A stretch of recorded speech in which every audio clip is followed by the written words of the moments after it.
everyone. We are so happy that you could join us today because this episode is going to be a real treat. I've been waiting patiently for this amazing guest to come on.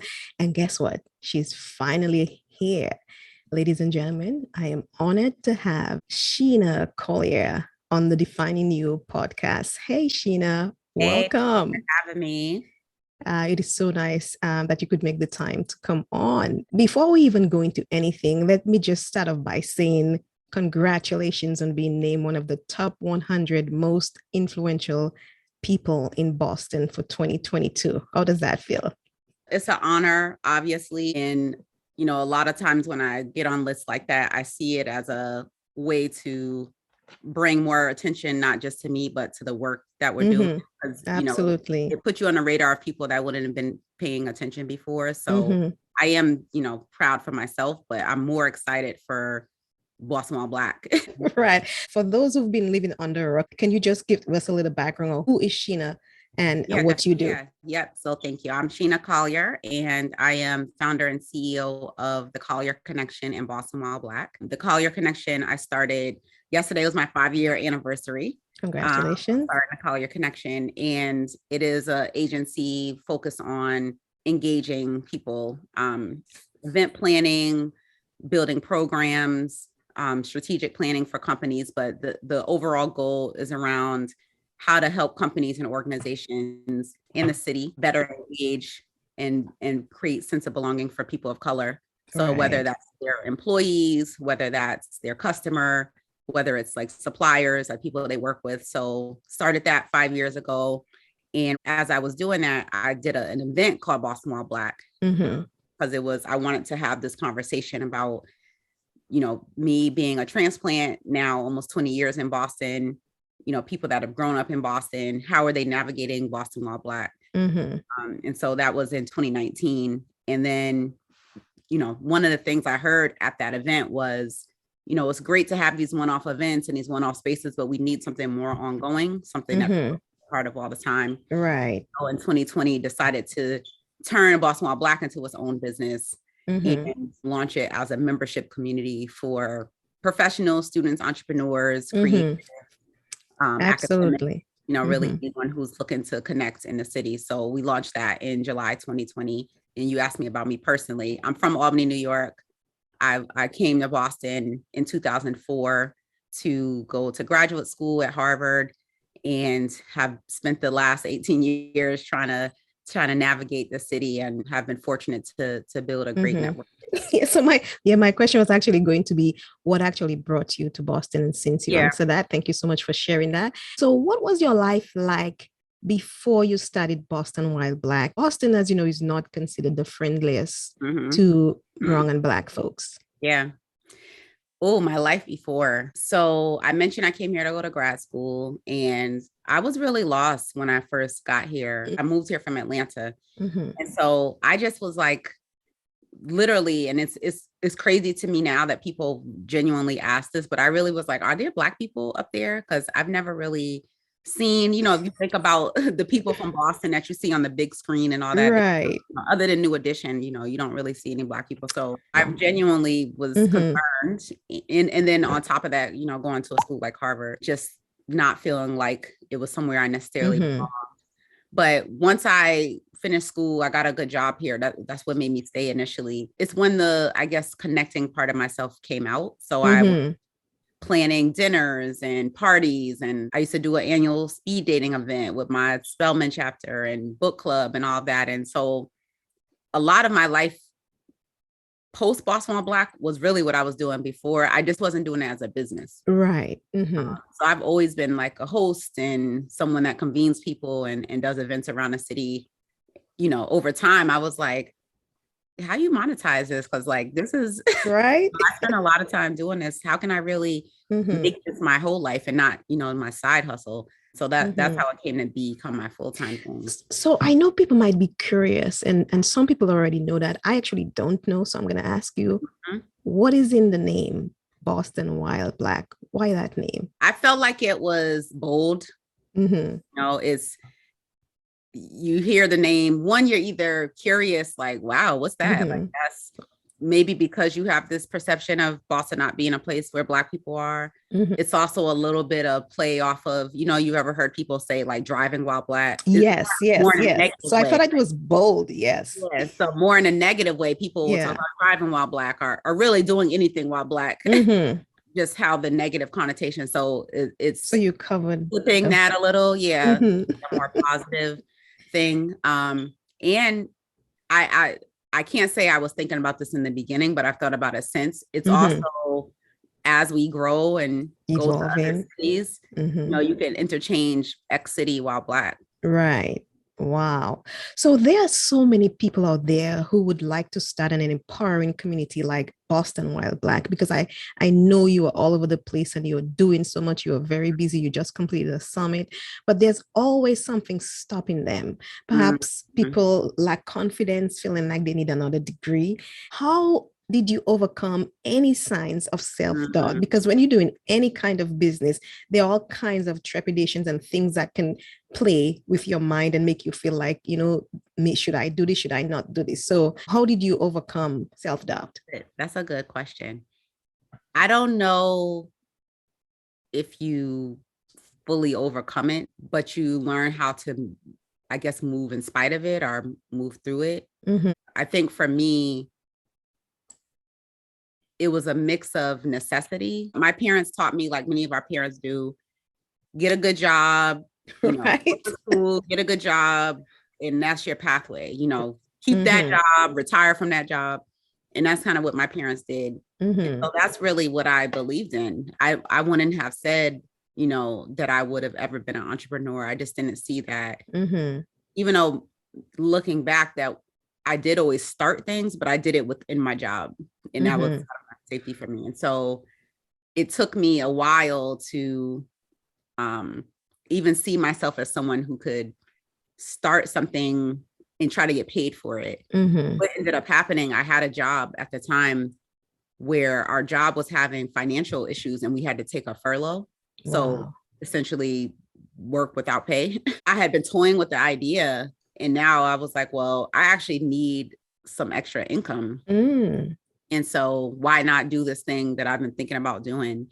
And so the Collier connection was born out of that time. At first I was doing event planning. So like a company hired me to plan events. So that was some of it. And then I think on the more spiritual side, and this happens not just professionally, personally, it happens with us a lot where for me, I believe in God. So God keeps showing you something and trying to like, be like, no, but it's clear. Like, so I kept looking around and being like, I think this thing should happen, but maybe they're going to do it, or maybe she's going to do it, or maybe he's going to do it. And it just, these opportunities kept being handed to me. You were called. After a while, I had to be like, you know what, maybe this is for me to do because of that doubt around, am I the person to do this? Right. No, I'm not from here. All of these things, that messages either from other people or myself that I was taking in. And I actually would have to think more about like what the exact turning point is. I do think the having to do it out of the necessity around going furlough was a big push.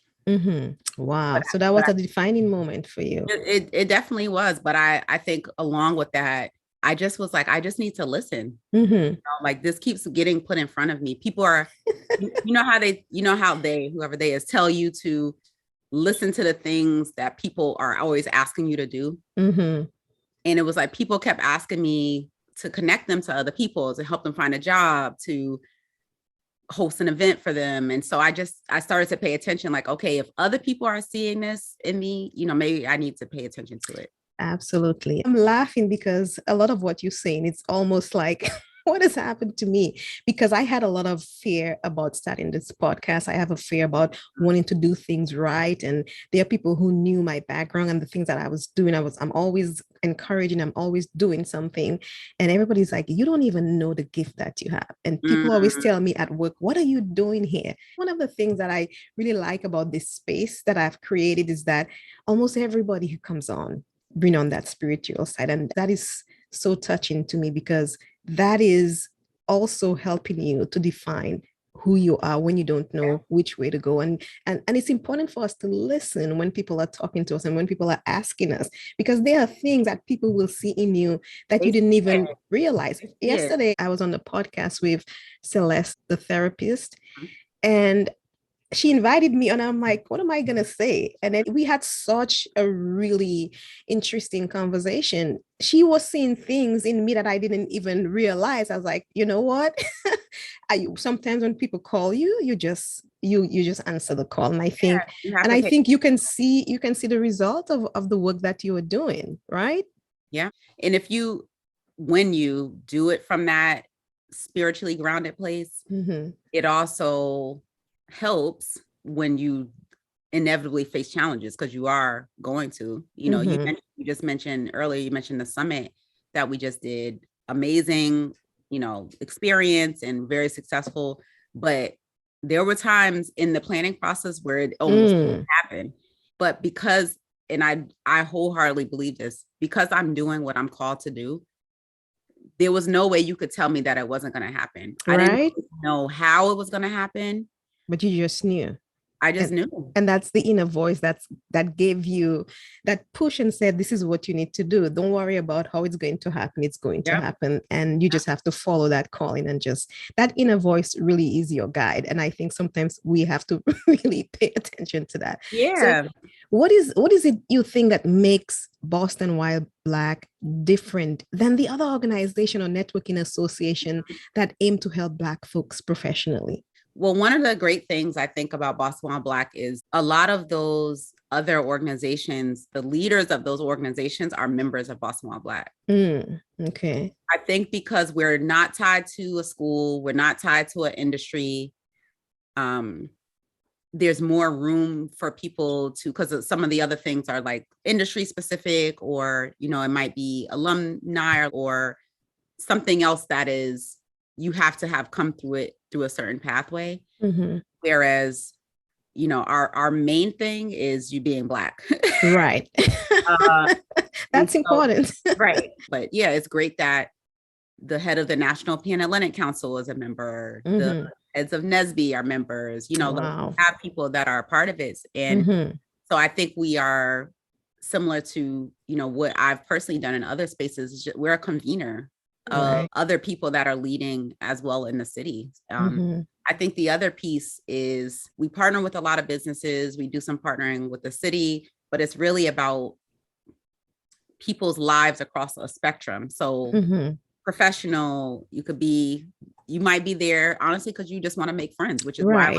why And I think that's one of the biggest challenges that most Black people had. And I think you nail it on the head when you say you didn't know that there were Black people in Boston, because you go to places and most times you are the only one that looks like you. That's not very comforting, Right.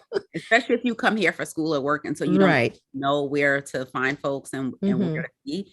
But probably about 30 to 35% of our members are native Bostonians. And I think for them, they join because though they're from here, they don't necessarily know how to navigate Boston professionally. Right. That's a different, like I mentioned I'm from Albany. If I was home in Albany, I know Albany through my family and my siblings, but I don't know Albany as a professional. Right. And so building professional networks, I think is something that people from here are looking for. Okay. And frankly, are you from here, Helena? No, I'm from the Caribbean. I'm from the small island called Dominica. It's in the Eastern Caribbean, right between the two French islands of Martinique and Guadeloupe. I came here almost 20 something years ago to go to school. So yeah. And if you felt like that as an American, can you imagine me having an accent, not speaking like most people here? There's so many things that I have to adjust to. After I do all of that adjustment, I still have to, build myself up to network. So what you're doing, I think it's great. And I think it's something that's going to benefit a lot of Black folks, making the connections and building really meaningful relationships that we need to build. Now, based on your work with Black professionals, what is one misconception that they seem to believe and you want them to know it's just not true? Well, aside from there's no Black people here, because that's probably the biggest one. Right. I think that Boston is boring. I think a lot of people believe that. That's true. People say that. Yeah. And I totally understand New Yorkers couldn't live here. that. Yeah, right. People from fast-paced places. Right. However, I don't think it's that Boston is boring. Now, I will say Boston is, we call ourselves a liberal city, but it can be very conservative in a way Mm. that, Mm-hmm. things close earlier and, you don't see a lot of just like spontaneous things that happen. A lot of stuff. Right. That's Oh, true. that piece is true. But I think it's less about it being boring. It's more about, and this is some of the problem that we're trying to solve and others are trying to solve. It's more Yes, about you got to be in the know to know what's going on. exactly. Information doesn't flow that freely here as it should. And so for me, now that I'm doing what I'm doing in spaces, I could be doing something every single night. Like I always know what's going on, but it took years for me to be plugged in like that. And it shouldn't take someone having to Right. know everywhere to look to be able to know what's going on. But I do think that's a misconception that Boston is boring. It's just it's a different kind of social scene, than other places. And then the other thing that I notice about Black Boston, not your organization, but once you have built that network with certain Black networks, it's hard to break into some of those networks. Have you experienced any of those things? Definitely. I mean, I think what helped me was, so I came here to get my master's in education. So a lot of my initial time was in the education, nonprofit, community organizing space. However, because I did so much stuff outside of work, like I mentioned, I used to run a dinner club. I was the president of my Spelman chapter. I got to meet people across neighborhoods, across industries. So I wasn't like siloed into like, oh, I'm with this group of people or that group of people. I can kind of move across groups. But that does happen for a lot of folks. And this isn't just a Black people thing in Boston. Boston is a cliquish place. When you're in, but they're not going to make it easy for you to get in. That's exactly the point. And so I hear that from people across all backgrounds in Boston. Yeah, even when you reach out to Black folks, I'm going to say it because sometimes it's easier for me to reach white folks than it is for me to reach my own people. Sometimes I don't understand it. People make space for you, but sometimes your own people, it's hard for them to make space for you. And once you establish yourself, then it's easy. And it shouldn't be that way. Yeah. Yeah. That piece and the lack of information flow here, I've never really been able to figure out kind of why. I would guess on the kind of cliquish part are the, people being choosy, about who they interact with. I don't know if that has to do with, it's almost like the smaller a place is, the more that exists. Like people are just used to who they know. And they're used to kind of dealing with who they know and are less interested in reaching out to people beyond who they know. It's kind of sad too, Sheena, because I think we're a small group. And I think we've all, considering all of the things that we have been through and we are going through, because I've known some really talented and creative people I've had conversations with that have said to me, I'm doing X, Y, and Z. And I've reached out to someone who I know have connections that can help me to get to the next level. And after repeatedly reaching out, nothing. And I just think that is so sad. And I think we need to change it as a people, as a community.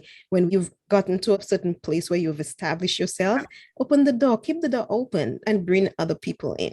That's why I think groups, being a part of groups are important. And this isn't just a plug for Boston Black, like whatever is your interest, because I think then you have groups of people who can be a resource in a network. Right. I think, relying too much on like that specific person I want to connect with, but being able to be a part of a network. Honestly, for me, for a selfish, if you want to call it, reason that I also started Boston Black was because a lot of people do try to tap me individually. And I was like, I think because I'm visible, people think it's me that they want to talk to, but I'm like, there's actually like so many people that know more about a lot of things than I do. And I do that sometimes when people reach out for me to be on a panel or something. Someone reached out to me this week to speak on something that I don't really speak on, but they just know my name. Right. And I was like, I actually don't think I'm the best person for this, but here's like 10 other people that they may not have the same visibility as me, so you wouldn't know to ask them. They're much more of an expert on this than me. And so I think that's the benefit of being part of groups. You Right. get access to multiple people. We have an app and a digital platform for Boston While People are all day asking, like, does anyone know this? Does anyone have a speaker for this? Does anyone? Mm-hmm. And it's great. I check in to see how things are going, but Mm-hmm. it's people connecting with each other because there's so much more expertise than people think. Mm-hmm. I just think that there's certain people, and I'm included in that get elevated and get high level, but there's so many dope Black people in Boston that don't ask to do stuff. There's this downside, but I also want to, really recognize you for the effort that you're making to make some of those changes. And I'm sure while doing all of the work that you're doing, there's some things that have happened along the way. So what was the hardest lesson you've learned in the process of creating and growing Boston While Black? I don't know if this is the hardest, but it's the top of my mind because it's recent. My whole business model, right, is based off of relationships, and both my own relationships, but also just the importance of relationships and networking. I've had to learn to put business practices behind that everything can't be relationship based. For example, like contracts, like needing to have, like, Helena, you're great and I like you, but we also need to have a contract if we're going to do this thing. Right. Together. And that came from, having things not go the way they were supposed to, because I thought I had an agreement with someone or an institution or an entity, but we didn't have it, in writing. Right. So that's an important lesson. And I would say along with that, even when I was really small, some of the first contractors that I hired was an accountant and a bookkeeper and a lawyer. Because I just knew that there were going to be things that came up that I just didn't know how to handle. And sometimes people don't do that because they're like, well, I don't want to spend the money on that yet. But I think you'll actually lose money if you don't. Yeah. If you're not a financially savvy or a legal person, which I'm not either of those things. You can't do it all. You have to hire the right people. Sometimes you don't always have to be the smartest person on your team, but it's important to have smart people on your team to help you build the kind of vision that you are building. And all of those things will help you to do that. So that's a really good lesson. Yeah. So definitely, if you want your business to, be a business and not a hobby, you need to have the legal structures in place. Absolutely. Wow.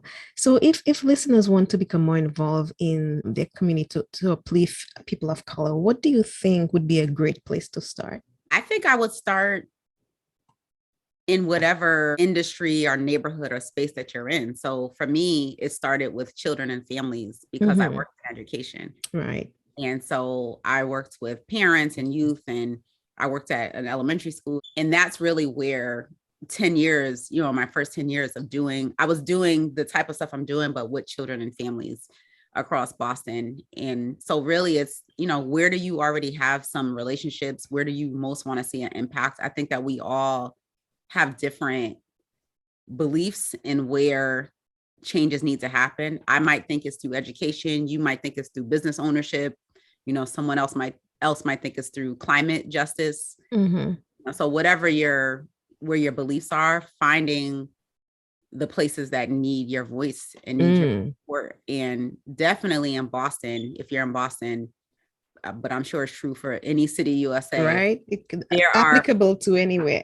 There are Black organizations either led or that serve Black people that need Black people to be volunteers and need people to be a part of it. We're trying to, with our members, build in ways, because as you can imagine, people know that I have this community of hundreds of Black people. So for jobs and volunteer, people are always reaching out to try to tap into our members.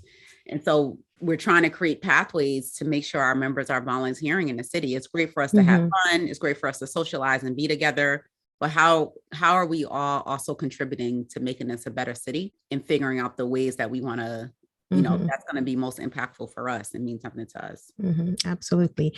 There may be folks listening that may want to connect with your community. How can they find you?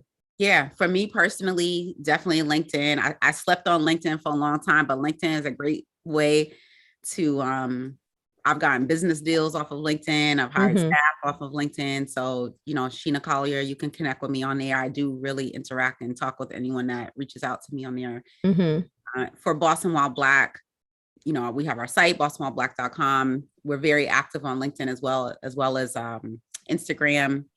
And we right now, well, people might be listening to this at different times. So right now we're in May 2022. We have membership open, but we open membership every couple of months, to bring in a new cohort of members. So that information is on our site as well. Right. And then we do public events. We had our summit a couple of months ago. We have our big summer event in July called BWB Family Reunion. And then we're piloting a new event in the fall where we're going to do a welcome to Boston for Black students moving into the area. So, folks can also interact with us that way. You're so busy. I just hope that you're also making time to take care of yourself, because there's a lot of work that goes into what you do, and I just want to make sure that you are taking care of Sheena. That's always something I'm trying to learn how to do better. I'm definitely someone who's very committed to my work, and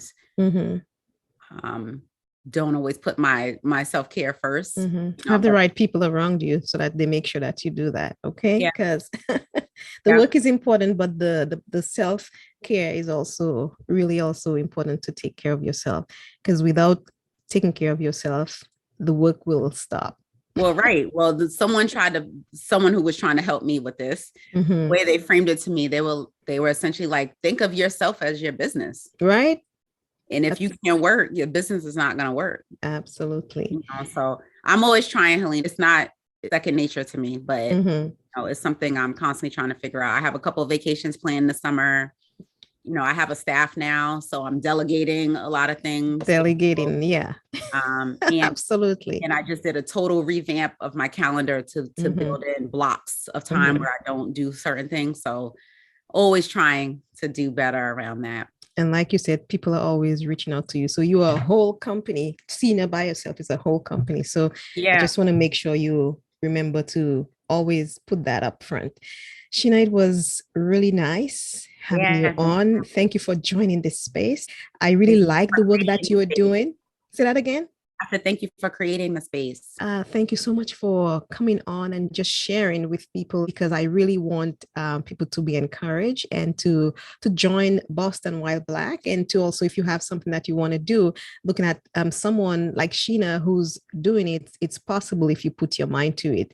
So I want to wish you all the best as you continue to do the work that you're doing. It was so nice to have you on today. Thank you so much. Thank you. I appreciate you.